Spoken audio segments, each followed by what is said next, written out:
We shall move to questions without notice. Are there any questions? And I give the call to the Honourable, the Leader of the Opposition. Thank you, Mr Speaker. My question is to the Minister for Aged Care. In the Senate, the Coalition just dragged Labor kicking and screaming into delivering all 83,000 home care package places that were promised, including 40,000 this year. Labor didn't want this, but the Coalition made it happen. Is the Minister aware that the Prime Minister took a deliberate decision to exclude him from all negotiations today between Labor and the Coalition on these matters? And if the Prime Minister doesn't want the Minister for Aged Care in the room when the big calls are being made, why should any elderly Australian?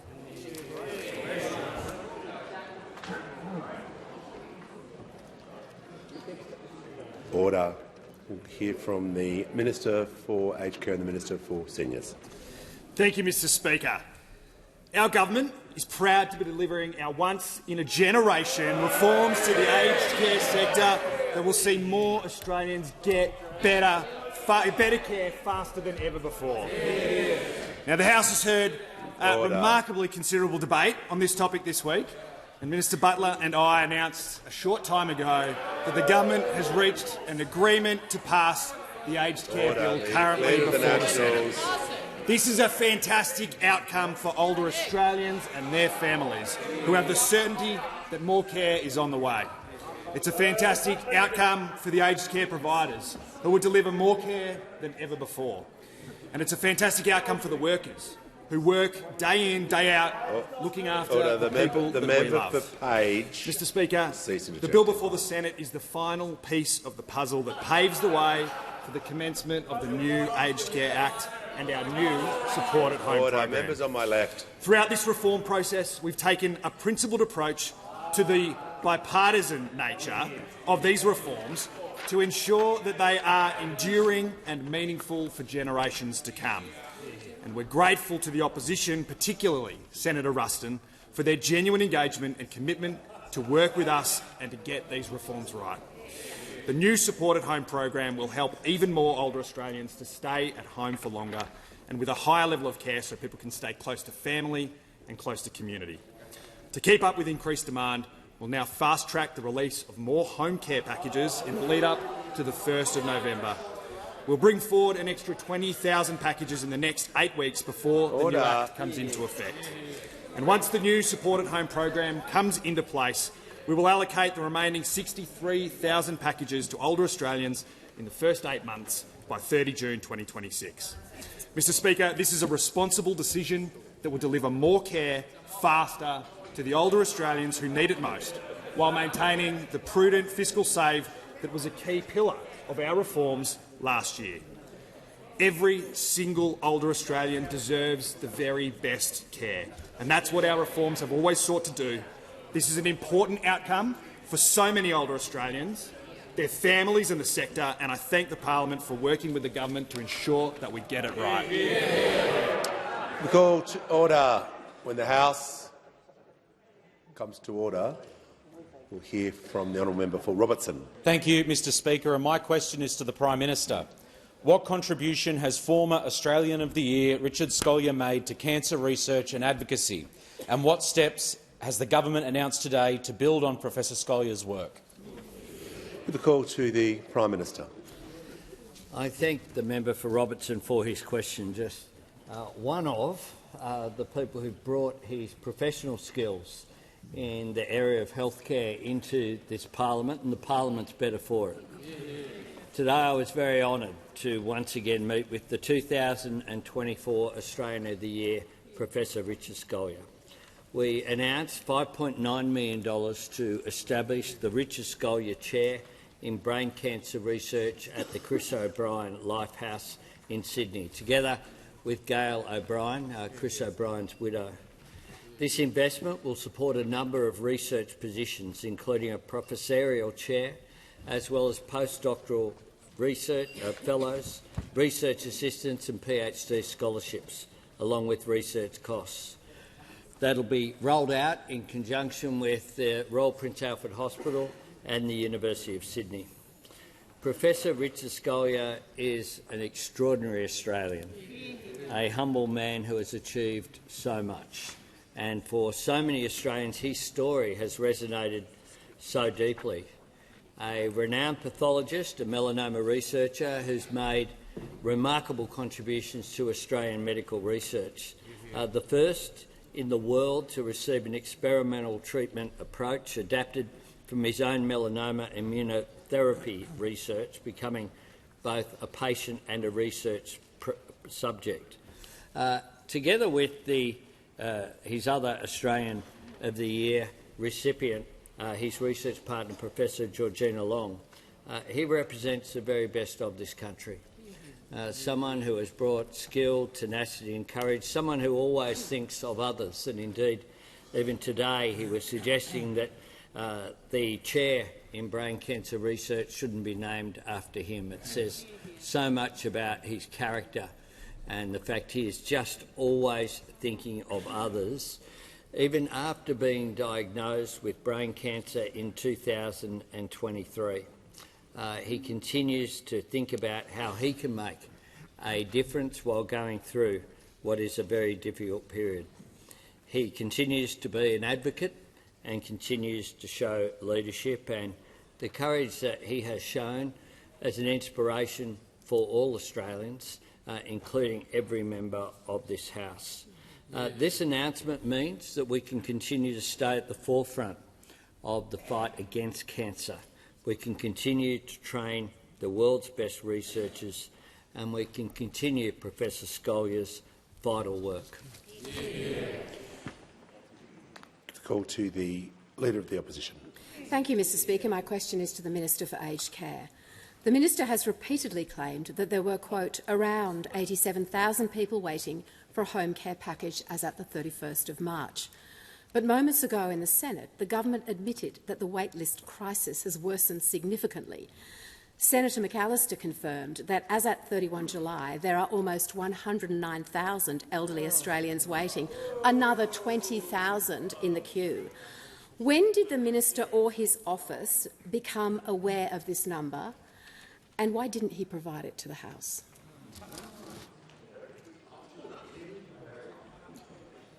Call to the Minister for Aged Care and the Minister for Seniors. Thank you, Mr Speaker. There is an established process for verifying and releasing data as it pertains to the National Priority System waitlist. At the end of March, around 87,000 people were on the National Priority System waitlist, and we're releasing more than 2,000 home care packages every week up to this point to deal with that question. There is, as I said, a process of verification because the government does not want to release incorrect information when it comes to the National Priority System. It's a long-standing process that was the same as was managed under the previous government, and I again refer the Leader of the Opposition to the numbers that I have given repeatedly throughout this. The Minister's concluded his answer. Well, the Minister's concluded his answer, so I'll take the point of order. Practice makes clear that if a minister is aware of an incorrection on an answer, they come forward. The Minister for Housing did that yesterday on an answer. The minister has not corrected his answer and he's been given an earliest opportunity to do so. Why hasn't he corrected his answer? Well, that's not a point of order. That's if you wish to raise that, there are other forms of the House to do that. That's order. Order. That's fine. Well,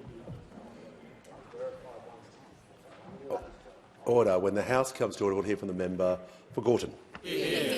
Thank you, Mr Speaker. My question is to the Minister for Health. What action is the Albanese Labor government taking to improve the health of Australian women? Why is this such an important priority for the government? Call to the Minister for Aged Care and Seniors and the Minister for the NDIS. Yeah, thank you, Speaker, and thank you to the member for Gorton for that question and for joining us and so many other female colleagues of the Labor Party this morning to celebrate Women's Health Week this week. Also to join Assistant Minister White, who has responsibility for delivering the government's women's health agenda, Assistant Minister Carney, who crafted that agenda, and to the wonderful Robin Smith, a terrific advocate, powerful advocate for better women's health, who told her powerful story of going through menopause early in life after removing her ovaries and fallopian tubes to protect against a very high risk that she has of inherited cancer. A group of women, Mr Speaker, channeling the voices of literally millions of Australians women who remind us that you cannot be serious about strengthening Medicare without being serious about strengthening women's health, because women consume about 60% of health services in this country, Mr Speaker, often not because they're sick, but just because they are women, managing their own and, by extension, their families' reproductive health and planning, or because they're going through menopause and perimenopause. And the truth is, Mr Speaker, for decades, Australia's women had not been getting the support that they deserved and that they needed. There had not been a new oral contraceptive pill put onto the PBS for more than 30 years, not a new medicine for endometriosis for more than 30 years, not a new menopause hormone treatment for more than 20 years, Mr Speaker, forcing Australia's women to pay top dollar for the best medicines available on the market. Well, we changed that, Mr Speaker. We changed that. And this past year, we've listed 3 cutting-edge oral contraceptive pills, 3 cutting-edge menopause hormone treatments and 2 cutting-edge medicines to treat endometriosis, Mr Speaker, saving women millions and millions of dollars they shouldn't have been paying in the first place, Mr Speaker. And already I'm pleased to report that since those listings, 365,000 Australian women have accessed more than 700,000 cheaper scripts as a direct result of the decisions that we took.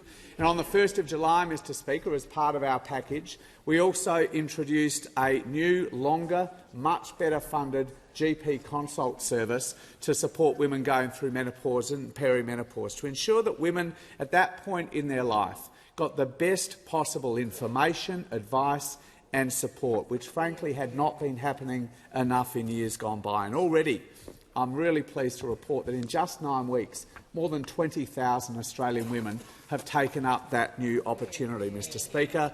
There are many more measures to take effect from our women's health package later this year, but already our determination to strengthen women's health is making a real difference. Before I call the honourable member for Wentworth, I'll just do a quick couple of acknowledgements. I'm pleased to inform the House that present in the gallery today are members of the Afghanistan women's cricket team who are here today for World Vision Australia's 1,000 Voices for 1,000 Girls campaign. Also representatives of Suicide Prevention Australia, who are here for the World Suicide Prevention Day on September 10. The mayors of Fremantle, Councillor Hannah Fitzharding in the Electorate of Fremantle, and Mr Matt Nikula, the Shire President of Exmouth, and Natalie Moyer from Kalbarri in the mighty Electorate of Durack. I'll give the call to the honourable member for Wentworth. My question is for the Prime Minister. The Attorney-General has asked us to be open-minded to the government's proposed freedom of information reforms as a step towards greater transparency. I might be more trusting if the government showed greater commitment to other transparency measures. Publishing ministerial diaries and disclosing sponsored parliamentary Orange Pass holders, as the crossbench has repeatedly urged, would demonstrate real commitment to transparency. When will the government commit to these reforms? Give the call to the Prime Minister. I thank the member for Wentworth for her question and for her engagement on this issue, including yesterday, I think it was, when we had a meeting with other members about these issues. I say, with regard to other reforms coming on top of our creation of a National Anti-Corruption Commission and other reforms that we have already introduced, today the Attorney-General has announced consultation on stage 2 of public sector whistleblower reforms. That will be important going forward. As I indicated, that would come forward. Freedom of information is a vital part of our democracy, but right now the FOI system is broken. The current framework is stuck in the 1980s, and this was before new technology was there, before email, before smartphones, and we need to keep up with that. Last year, public servants spent more than 1 million hours processing FOIs, not doing policy, not helping people out there with their issues, but going through FOIs. Members on my left. Members on my left are going to cease. The member for Latrobe, I was just asking the House. That is not an appropriate way to use when I am addressing the House. You'll leave the chamber under 94A. Order. People are going to interject. Trust me, when I'm addressing the House is not the time to do it. The member was given the courtesy of silence for her question. The same courtesy is going to be given to the Prime Minister, who is updating the House, which I think everyone wants to hear the answer. The Prime Minister has the call. There are real issues with the current system. One is the anonymous nature of requests, FOI applications. Anyone can set up a Gmail address. It could be someone backed by a foreign government seeking interference, and we do not know. Just last week we expelled the Iranian ambassador, and certainly the Jewish community, including the Jewish Board of Deputies, have made representations about some of the FOI applications that go to security, for example, around Jewish synagogues, Jewish schools and other areas as well. The anonymous nature of applications coming forward is an issue, as is, of course, application fees. Every state and territory other than the ACT has an initial FOI application fee. Order. When this information is being provided to members, this is not an opportunity just to continue to keep conversations going across the chamber. So I'm just going to give everyone one more chance, and if it continues, people are just going to leave. The Prime Minister has the call. The opposition knows that charges are already part of the FOI system, but under the proposals which we're putting forward, there won't be any application fee for people's own personal information, and waivers will be provided for financial hardship. In addition to that, we'll make sure as well that issues such as the e-Safety Commissioner, who, for example, in 2023-24 saw a more than 2,000% increase in FOI requests compared to the previous year. Artificial intelligence means that it is possible for someone who wants to disrupt an agency completely and bring it to a halt is able to do so. Governments have to respond to changes of technology. That is what we are doing. Give a call to the honourable member for Dixon. Thank you, Mr Speaker. My question is to the Minister representing the Minister for Women. How is the Albanese Labor government supporting women's health? Give the call to the Minister for Infrastructure, Transport, Regional Development and Local Government, representing the Minister for Women. Thank you very much, Mr Speaker. And can I thank the fabulous member for Dixon for her question, her advocacy for women. She is such an important member of this place, and I'm very proud to have her here. This week, of course, is Women's Health Week. It's an important reminder to all of us of the issues that affect over half of our population, and it is time to reflect on the work that's been done, and of course there is always more to do. This government is a government that backs women, whether it is in our workplaces, in our communities and of course in our healthcare system, and I want to recognise the work of Assistant Minister White and of course Assistant Minister Kenny, who before her worked on this package. It's why we've delivered the most significant investment in women's health in decades. We know that women deserve access to the healthcare that they need. Through strengthening Medicare, delivering cheaper medicines, this investment means more choice, lower costs and better healthcare for women across the country at all stages of their life. We committed over $790 million for a women's health package. Prescriptions for oral contraceptives has been part of that package, and they are, of course, making a real difference across our community. Since the 1st of May, as the Minister said, we've seen over 365,000 patients access more than 715 prescriptions for oral contraceptives, menopause hormone therapies and endometriosis treatments. That is a huge number of patients accessing those treatments. We've listed new contraceptives on the PBS for the first time in 30 years, making it cheaper and much easier for women to actually access long-lasting contraceptive. Before the listings of Yaza, Yasmin and Slinda on the PBS, women were paying around $380 a year for their contraception. They are now paying half that and, of course, much less, around $30.80 if they're a concession card holder.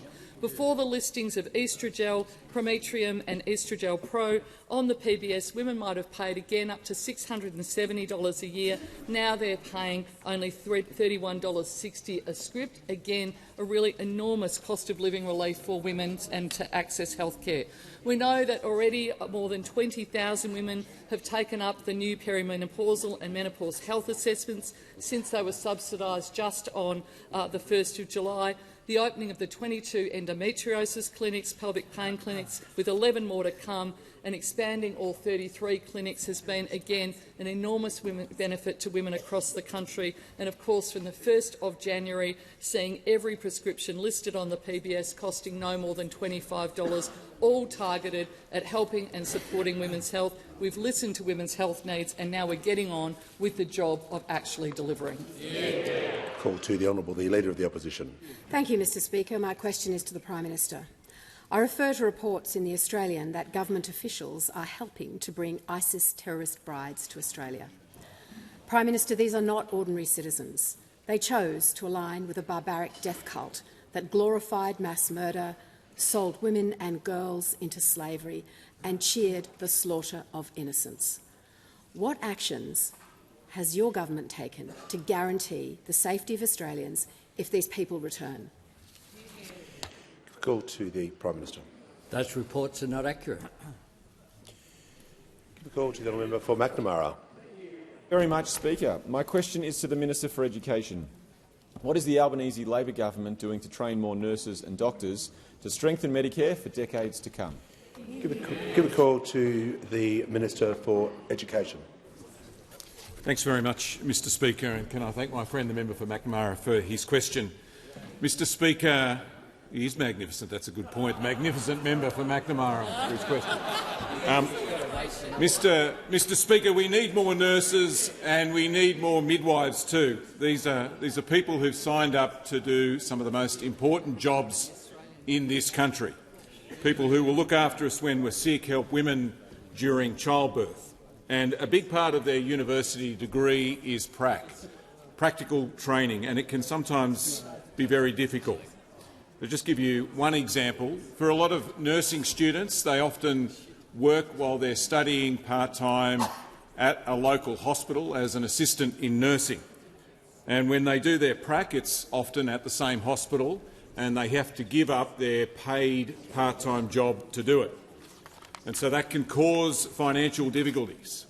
It can mean that sometimes they don't have the money they need to pay for parking, to pay for public transport or to pay for petrol. The good news, Mr Speaker, is that paid prac has now started. We promised it and we're delivering it. It's real cost of living help, real practical help for the practical part of the university degree, for nursing students, midwifery students, for teaching students and social work students as well. It started on the 1st of July, and I can advise the House that already more than 30,000 people have applied to get it. Mr Speaker, we need more nurses, but as the member for McNamara asked, we need more doctors too. And in the election, we promised to set up a new medical school at Queensland University of Technology. We promised it, and we're delivering it. I can advise the House that it will start training doctors from 2027. We also promised to deliver end-to-end medical training in Launceston at the University of Tasmania, so medical students can complete their whole degree in Launceston. We promised it, and we're delivering it. It will start from next year, 2026. We also promised to set up a new medical school at Charles Darwin University in the Northern Territory. We promised it, and we're delivering it. It'll start from next year too. And we also promised in the election to roll out 100 extra medical Commonwealth-supported places next year. Universities will be able to bid for these extra places, and applications for them opened last week. The focus here is on training more GPs. It's all part of strengthening Medicare. It's part of the biggest investment in Medicare ever to make it easier to see a doctor for free. We promised to train more doctors to do it, and we are delivering it. Call to the honourable member for Canning. Thank you, Mr Speaker. My question is to the Prime Minister, and I refer to the aforementioned reports in The Australian and your previous answer. Is the Prime Minister aware of any info that suggests ISIS brides are seeking to return to Australia, and is your government making preparations to receive them? The call to the Prime Minister. I refer to my previous answer. The call to the honourable member for McEwen. My question is to the Attorney-General. What is the Albanese Labor government doing to improve efficiency, effectiveness of integrity and transparency frameworks? The call to the Attorney-General. Thank you, Mr Speaker, and I thank the member for his question. Today, the Albanese government has introduced new legislation to reform the Freedom of Information Act 1982. Freedom of information is a vital feature of our democracy. It provides transparency and accountability of government and enables Australians to access their personal information. However, it is absolutely the case, as the Prime Minister has said, that the Freedom of Information Act remains stuck in the 1980s, well before the widespread use of email or more recent advances in artificial intelligence. And you will not find a stakeholder who says the system works well, so clearly reform is needed. That is why the legislation introduced today seeks to ban anonymous requests, stop abuses of the framework by vexatious and frivolous requests, make the law clearer when it comes to cabinet and deliberative material exemptions, and establish procedures for the handling of records of former ministers. Mr Speaker, let me give you an example of why the current system is broken. In one instance, a small agency received nearly 600 FOI requests in a short period of time from an automated generator. This resulted in the diversion of an entire public service team from their work for more than 3 months. Now, Mr Speaker, you may ask who that agency is. That agency was eSafety, whose core mission is to keep Australian children safe online.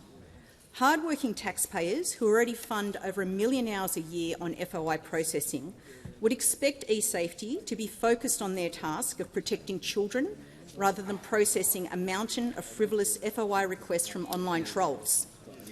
The Albanese government will also not continue to tolerate a framework which allows offshore actors whose capabilities are enhanced with artificial intelligence to anonymously lodge FOI requests seeking information held by the Australian government.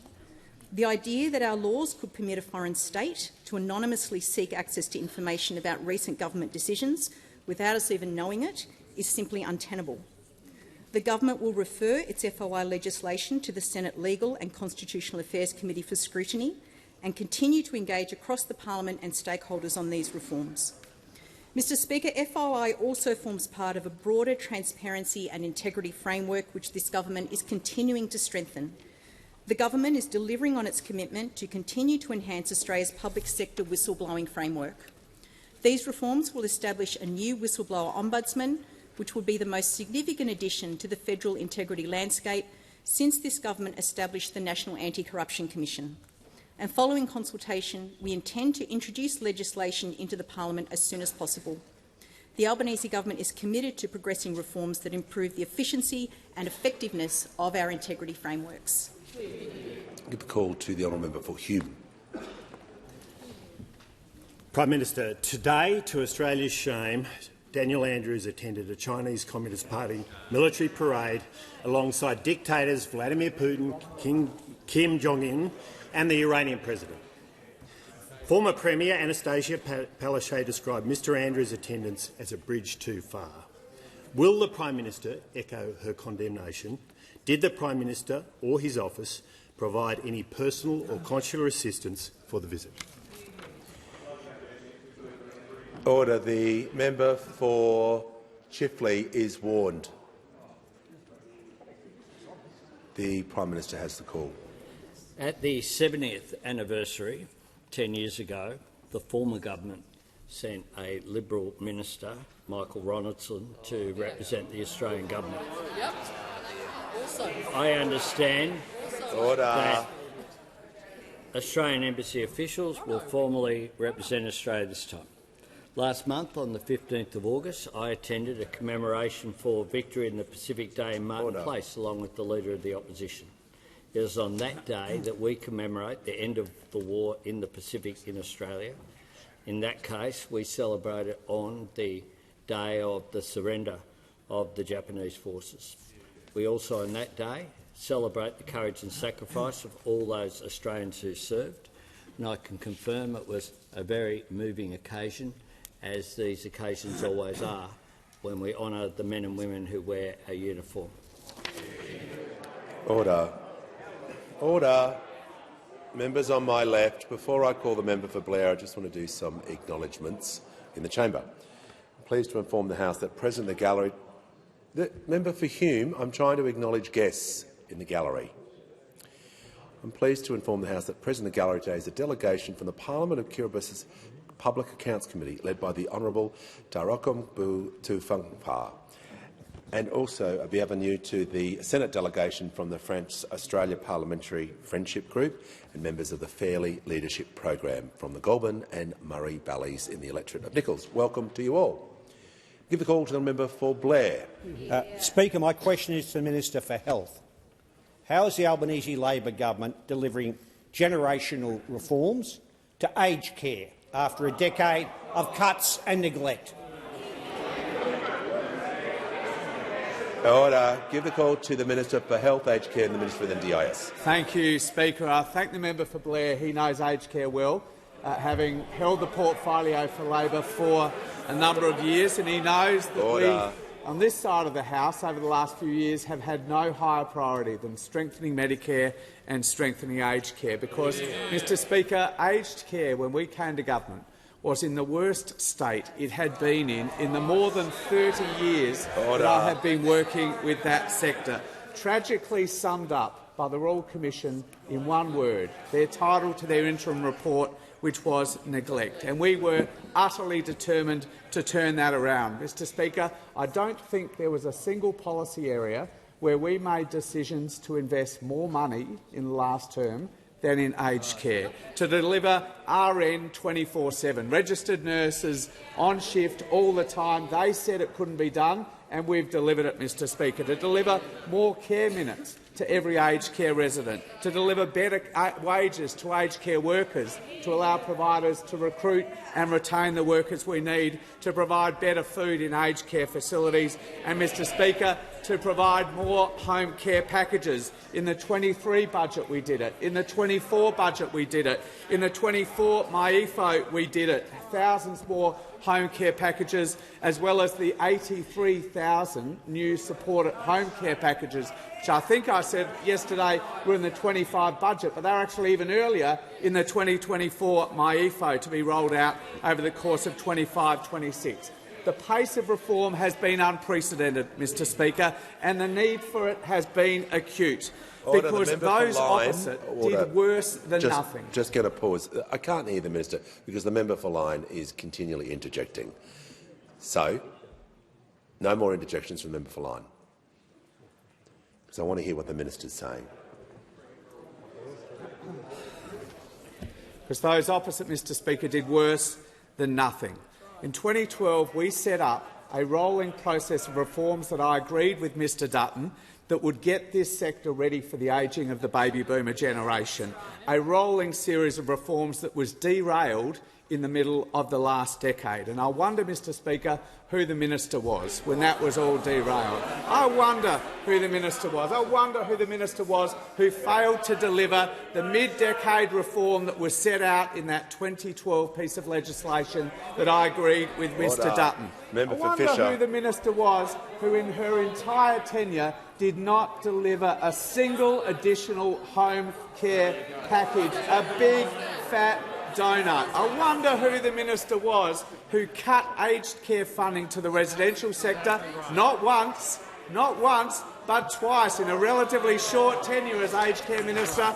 $1.2 billion in the 2016 budget, $500 million in the 2015 MyEFO. I wonder who that was. I have appreciated the dialogue we've had with Senator Ruston last year and to deliver the deal that will get this legislation through this week, Mr Speaker. The Leader of the Opposition doesn't have that authority. Call to the honourable member for Warringah. To the Treasurer. Climate change is projected to cost the economy up to $76 billion by 2060 per year, making it one of the biggest threats to national productivity. The government has not released the National Risk Assessment nor the ONI report, and is continuing to approve projects that will make this economic risk worse. You did not have adaptation or resilience at the table when it came to the Economic Reform Roundtable. What can you tell the Australian people of the financial exposure to climate risk to the economy? Call to the Treasurer. Thank you, Mr Speaker, and thank you to the member for Warringah for her important question. The exposure is substantial, and that's why it was part of the discussions at the Economic Reform Roundtable. It's why we had the Conservation Foundation there. It's why we had Ken Henry there for that and other reasons. It's front of mind for the government. I've been working very closely with the Minister for Climate Change and Energy on the risk and adaptation part of our climate change agenda. You're right to point out that it has very close alignment with all of our broader economic considerations as well. I spend a lot of time with the Minister on this question. He has said publicly, I believe, that we'll be releasing the risk and adaptation work this month, September of 2025. And when that happens, I'll be part of that because we work very closely together on it. And when we release that important work, I welcome the contribution from the member for Warringah. These are important issues and they do have a lot of economic consequences attached to them. Call to the honourable member for Bullwinkle. Thank you, Speaker. My question is also to the Treasurer. What do today's national accounts tell us about our economy?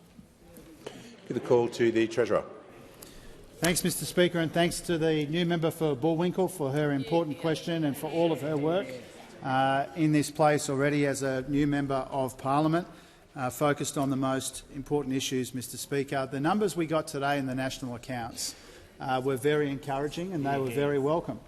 The numbers came in better than what almost all economists were expecting today. We saw growth in the quarter of 0.6.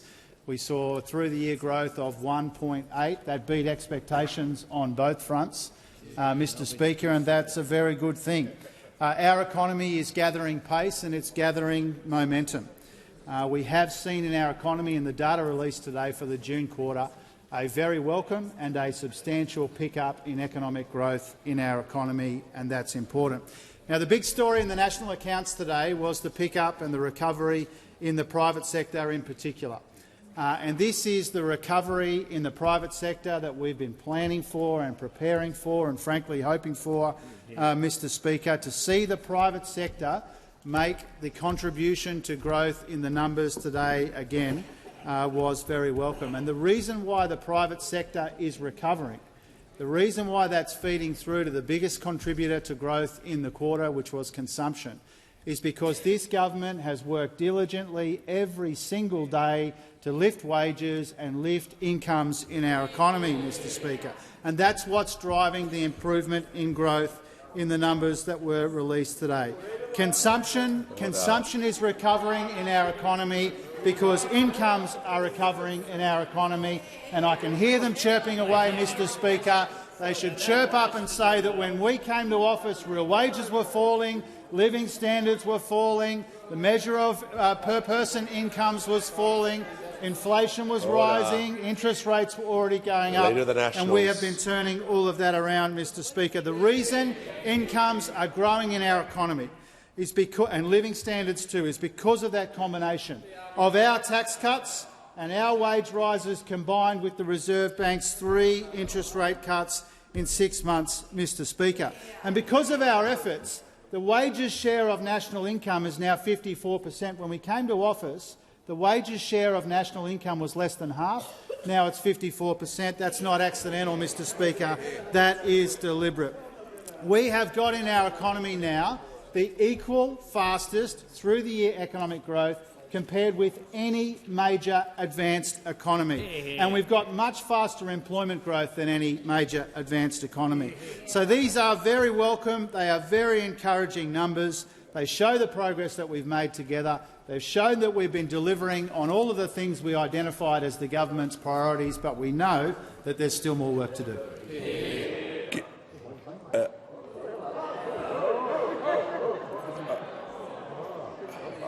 I'll give the call to the honourable member for Hume. My question is to the Prime Minister.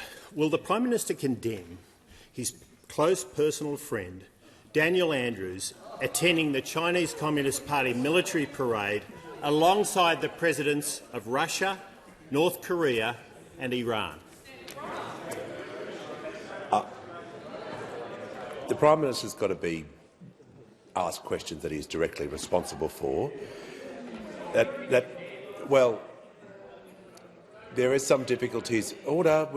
There is some difficulties with the question falling within the standing orders. If you think of it to its logical conclusion, it could be asked about any Australian. But I'm going to hear from the Leader of the House to assist. The point of order. The fundamental rule for questions is they have to be something that the Prime Minister is officially connected with. By definition and the way that was framed, he said it's not. If we could have the question to... All right, I'll hear from the Manager of Opposition Business. Well, the point of order is the Prime Minister is officially connected with Australia. He is the Prime Minister. Yeah, that's an official connection. That's official connection. So we've invited him to condemn a former Premier attending a foreign affairs rally, and that's the point of order. Yeah. OK. The Prime Minister looks like he's indicating that he's OK to answer the question, but I was going to ask him to rephrase, but just a bit of a learned lesson for everyone. If we make it directly responsible for someone's responsibilities, just to help the House. But the Prime Minister has the call. I think that point of order said it all about the question, Mr Speaker. I'm responsible for the Australian government. The Australian government did have a representative there, and the Australian government did have a representative 10 years ago. That was a minister in the government. Our government chose that that would not be the case. Call to the honourable member for Deakin. Thank you, Speaker. My question is to the Minister for Employment and Workplace Relations. How is the Albanese government delivering on its commitment to help Aussie workers earn more and keep more of what they earn, and how is this different from other approaches? Call to the Minister for Employment and the Minister for Workplace Relations. Well, thank you, Speaker, and I'd like to thank the fabulous member for Deakin for his question. It was wonderful recently to visit with him essential workers in Eastland, where we got to hear about how important the government's policies are to them. Of course, the Albanese Labor government was elected on a commitment to get wages moving after a decade of deliberate wage suppression under those opposite. Now, we have delivered significant changes to our workplace laws to deliver on our commitment to get wages moving. Our Secure Jobs, Better Pay changes have reinvigorated enterprise bargaining and put gender equality at the heart of our workplace laws. Of course, these changes are seeing more workers than ever before be covered by enterprise agreements, delivering real wage increases. The gender pay gap is now at a record low of 11.5%, and working women are earning on average an additional $250 a week. Our closing loophole changes have stopped the underpayment of labour hire workers, and many are earning thousands of dollars more. We've delivered on our commitment to make a submission to the Fair Work Commission for a real wage increase for almost 3 million workers who rely on minimum award wages. And we've made a submission every single year since we've been in government. Now, when this commitment was first made by our Prime Minister while in opposition, those opposite labelled it reckless. Well, this side of parliament does not view backing Aussie workers as reckless. Now the lowest paid workers on minimum wages are earning more than $175 per week on average, more than when we came to government. And our government has also acted to protect award-reliant workers when they were faced with a real chance of losing their penalty rates. Now, this, of course, is a clear contrast to the coalition when they were in government that stood by and did nothing to protect penalty rates when they were taken away in 2017. The government is committed to getting wages moving, and we have recorded the strongest annual real wages growth in 5 years, and real wages have been growing for 7 consecutive quarters. Since coming to government, Aussie workers are benefiting from an average of an additional $9,000 per year in their pay packets. This Labor government is delivering for working people. We're delivering to get wages moving and making sure Aussies are earning more. Give the call to the member for Ryan. Thank you, Speaker. My question is to the Prime Minister. The International Association of Genocide Scholars this week voted overwhelmingly in favour of a motion stating that Israel's actions in Gaza fit the definition of genocide under international law, and calling on states like Australia to uphold our obligations under the Genocide Convention. Will your government finally acknowledge that Israel is committing genocide in Gaza? Call to the Prime Minister. I note that there are processes before the ICJ and that people will have different views, but those processes are legal processes, and what we do as a responsible government is allow legal processes to take their course. What I would say about the situation in the Middle East is that my government has been consistent. We have been consistent since the terrorist atrocity that Hamas committed on October 7 in calling that out for what it was. We have been consistent in calling for the release of hostages. We have been consistent in calling for a ceasefire and for innocent civilians to be protected. I must say that the resolution that was carried with the support of the major parties in this House has stood the test of time quite well. It called for international law to be upheld. It called for innocent people, whether they be Israelis or Palestinians, to be protected. We have called out issues in Gaza with regard to a failure to adequately provide food and essential aid there.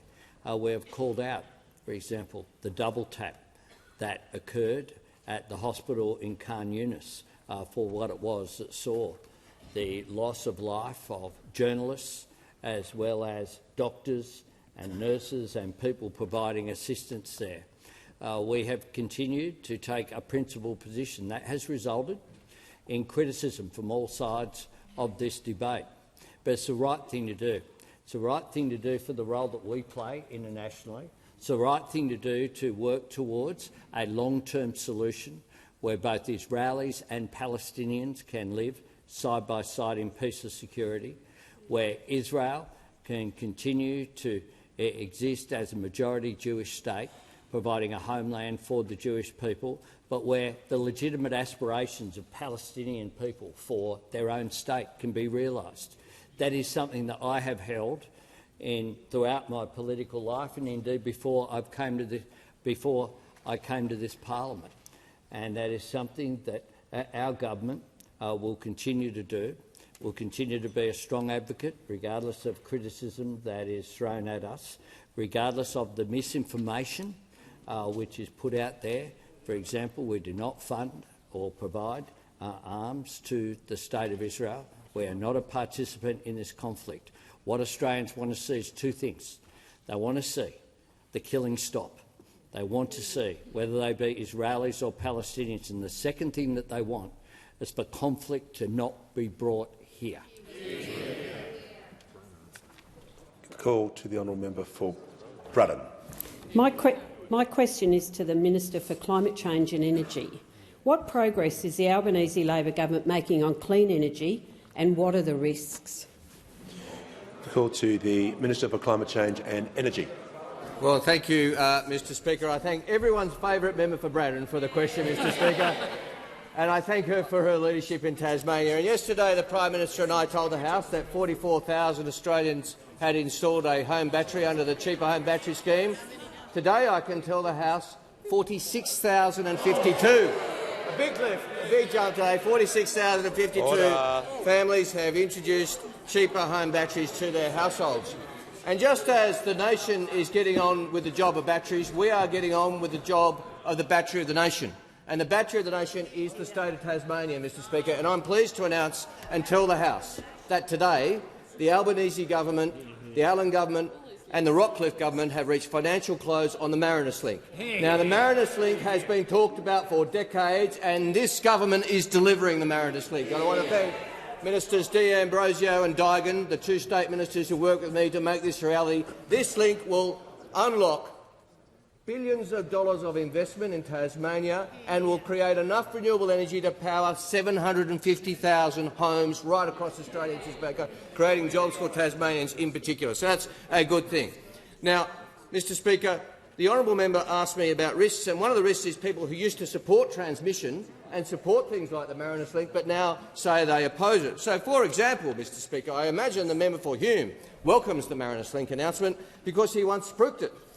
He once talked about the Marinus Link, and in fact, in September 2021, he not only said his budget supported Marinus Link, he boasted it supported Tasmania's Marinus Link, VNI West and Project Energy Connect, Mr. Speaker. All projects they now oppose and promote rallies against, Mr. Speaker. That's what they do now. That's a significant risk to the transition. If you can't actually believe in something, you can't actually follow it through. The member for Hume's defence is, yeah, I supported transmission lines, I just never built one, which is a fair defence, Mr. Speaker. He never actually got around to building one. They just talked about how good they were. They just kept announcing it.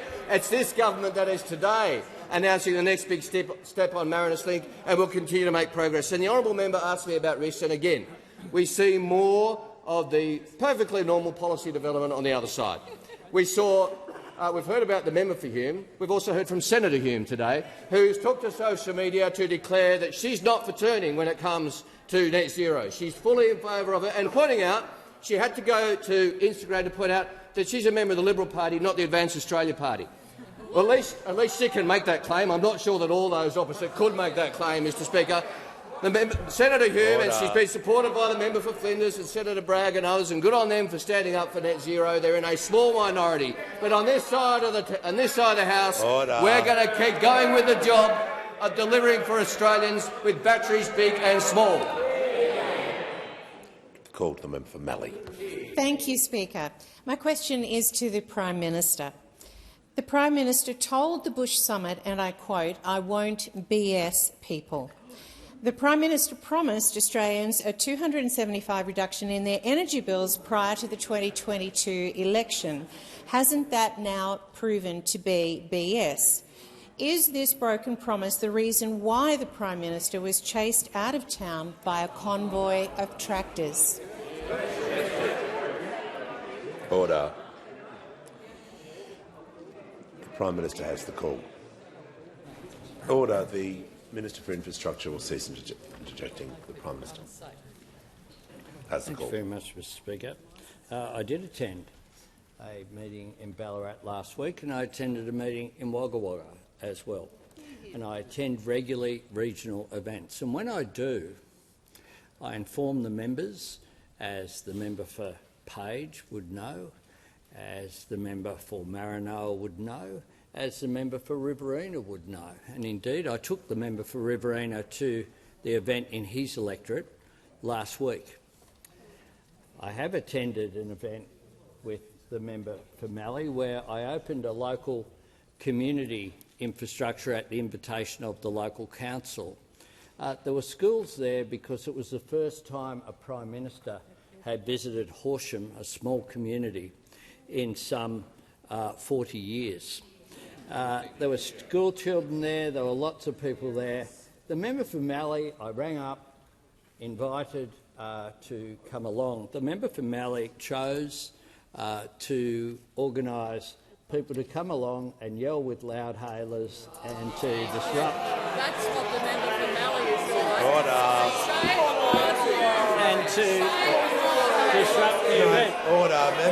Members on my right, members on my left, the member for Gippsland, the member for Moncrief and the Leader of the Nationals. And I was fine with that, as I was last week when I engaged in one-on-one discussions. But I do make this point. Order. Yesterday, a neo-Nazi crashed the events with the Victorian Premier. Premier. Leader of the Nationals. Order. The Leader of the Nationals is going to cease interjecting. Order. I'll tell you what is dangerous. What is dangerous is encouraging, and indeed I was there, as was the member for Maranoa. He knows that the Australian Federal Police had organised a cut-off area. Order. The Leader of the Nationals cannot just continue to keep yelling like that. A cut-off area, so that indeed no one was chased, as the member put it in her question. Indeed, because of the presence of the AFP, I attended a dinner the night before. I went around all of the tables and discussed that with farmers. Order. When the House comes to order, the Prime Minister is directly answering the question about the event that he was asked about in the question. It's impossible to raise a point of order on relevance. So, Member for Mallee, when the Prime Minister is answering the question exactly that you've been asked about the rally that he attended and what he said and what he did, I'm going to ask you to reconsider if it's not on a point of order on relevance, because it can't be, for the reasons I've just outlined. I think everyone can see that. So, the member for Mallee. Thank you. It is on relevance. No, resume your seat. Resume your seat. Resume your seat. No. Order. No, we're going to deal with this. Speakers in the past, and I'm happy to go through that with any member who requests, have denied points of order. I'm willing to give people a fair go, but if you've asked about a question and he's answering it directly, or any minister, when people go off topic, I understand, but not when he's giving specific answers. That's just ridiculous. The Prime Minister has the call. Yes, Mr. Speaker. I'll tell you what is dangerous. It's the encouragement of an event where someone stands on a chair in the second row with a noose around their neck at a time when people taking their own life is a really serious issue. All I would say is this. I'm always prepared to front up. I front up in seats right across this parliament. I front up outside my electorate office, which a demonstration's a lot more willing than what was there in Ballarat the other day, let me tell you. I front up when coffins are brought to the front of my office with my name on it, and front up and address those people, and I address them respectfully. But I say this, Mr. Speaker, to the parliament: you need to be responsible. Order. Give the call to the member for Macon. Thank you, Mr. Speaker, and my question is to the Minister for Defence Industry. How is the Albanese Labor government growing Australia's defence industrial base, supporting jobs and building a future made in Australia? Why is this important after a wasted decade? Give the call to the Minister for Defence Industry and the Minister for Pacific Island Affairs. I thank the member for his question. Mr. Speaker, Australia faces the most challenging strategic environment since 1945. And that's why the Albanese Labor government is investing record amounts in the Australian defence industry to keep Australians safe and deliver a future made in Australia. And I'm delighted to inform the House that, according to the latest statistics, the industry grew by 12.5% and jobs grew in that sector by almost 10%. And this investment is guided by the lessons from recent conflicts, including that we don't just need the right equipment, we need the ability to make this equipment in Australia. And, Mr. Speaker, there's no better example of this than the Albanese government's $10 billion plan for drone and counter-drone technologies. Last month I announced our plan to acquire $1.3 billion worth of drone defences for the Australian Defence Force.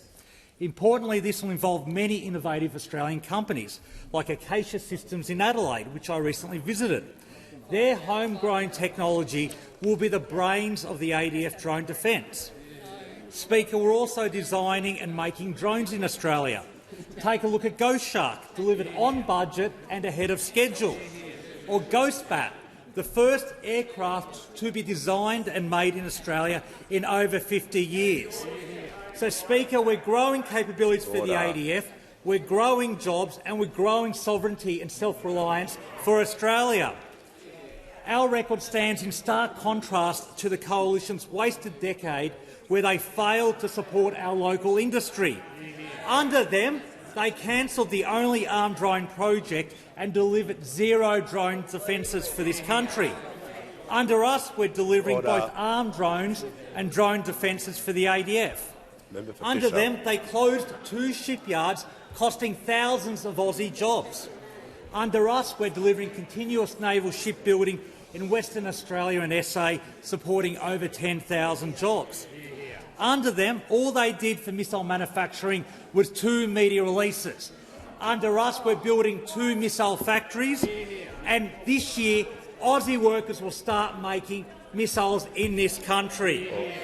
Under their plan, no major warships for the Navy under 2034.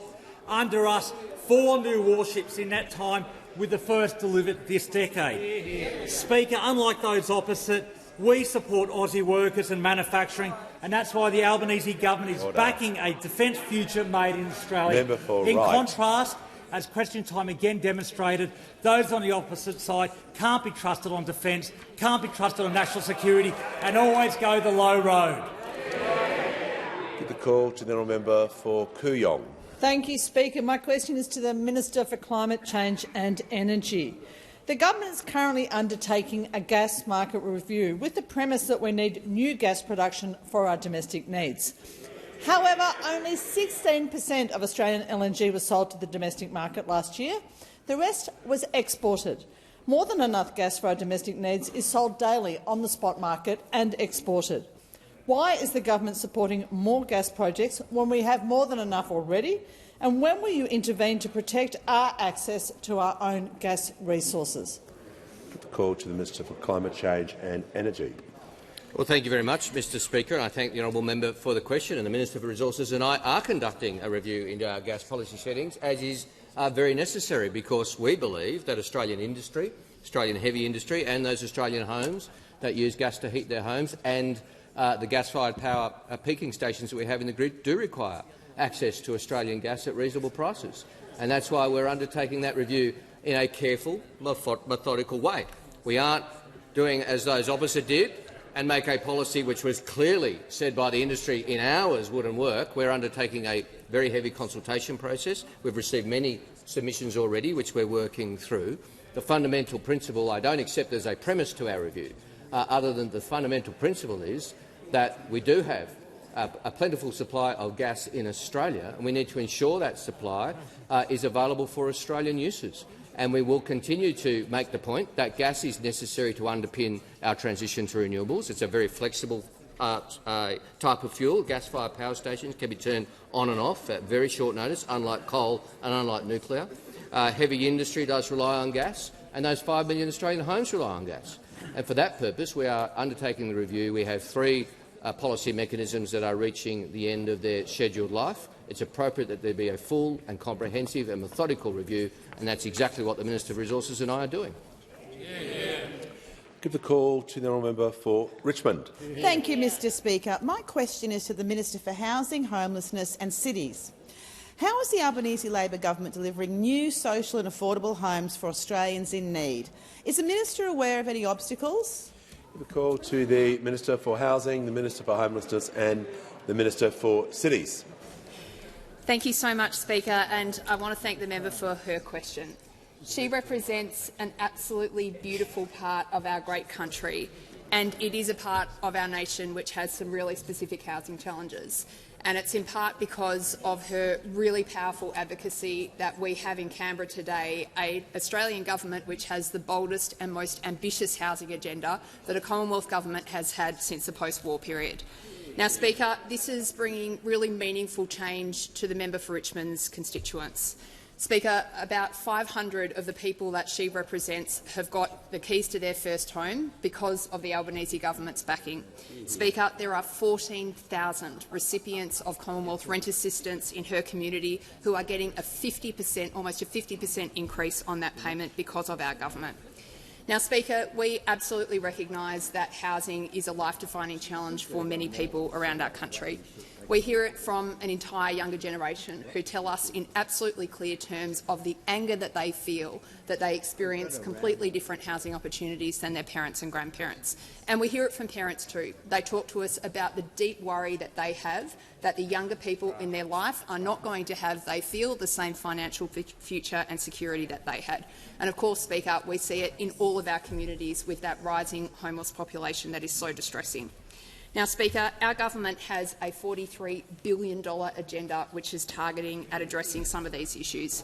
And under this Prime Minister and this government, we're building more homes, we're getting renters a better deal, and we are getting more Australians into home ownership. Now, a really important part of the work that we're doing, Speaker, is our efforts to build 55,000 desperately needed social and affordable homes right around our country. And our government, we are all about delivery, delivery, delivery. So, Speaker, I want to let the parliament know that of those 50,000 new social and affordable homes, we've ticked over 5,000 of those homes already complete, many with tenants already in them, and we've got 25,000 of these homes in planning or construction today. Now, Speaker, I really want the parliament to understand the scale of what we are undertaking here. Remember, our government delivering 55,000 social and affordable homes in 5 years, the coalition in 9 long years delivering 373 homes for the country, Speaker. What an absolute disgrace. Now, we are getting it done, Speaker. In the member for Haslett's electorate, 537 new social and affordable homes. In the member for Fraser's electorate, 795 new homes. In Jagga, 711 new homes. In Adelaide, 680 new homes. And do you know how many new homes that the coalition delivered in all of these electorates together, Speaker? Absolutely zero. It is no wonder we have so many housing challenges, Speaker, and we are getting on with the job of addressing the housing concerns that Australians so clearly have. For the Prime Minister.